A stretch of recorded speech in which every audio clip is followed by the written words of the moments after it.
Hello বন্ধুরা, তোমরা সবাই কেমন আছো? আশা করি ভালো আছো। তোমাদের ভালোবাসা আমি অনেক ভালো আছি। এই যে এটা কি বলো তো, এটা হচ্ছে বিলেতি আমড়া।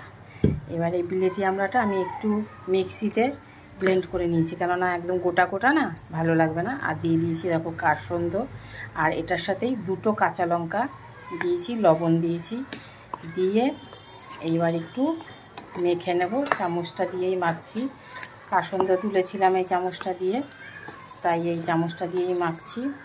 আমার এই আমড়াটা খুব ভালো লাগে, আর ওই আমড়াটা তো খুব টক, ওটা দিয়ে ডাল চাটনি ভালো লাগে, কিন্তু এইটা দিয়ে আবার ডাল ঠাল খাওয়া যায় না, ডালে দিলে টকও হয় না এই আমড়াটা, আর সেদ্ধও ভালো হতে চায় না। এই জন্য এই আমড়াটা বেশ মাখা খেতেই ভালো লাগে, ওই জন্য একটু মেখে নিচ্ছি। তোমরাও এরকমভাবে মেখে খেও, দুপুরবেলা ভাত খাওয়ার পরে দারুণ লাগে,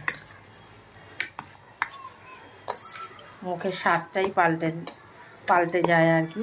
এই আমড়াটা খুব ভালো লাগে কাসন্দ দিয়ে, যার বাড়ি কাসন্দ আছে দেবে, আর কাসন্দ না থাকলে একটু সর্ষে পেস্ট করেও দিতে পারো, কাসন্দর মতন লাগে। দেখো হয়ে গেল, তাহলে রাখছি, পরে আবার কোনো একটা এরকম ভিডিও নিয়ে চলে আসবো।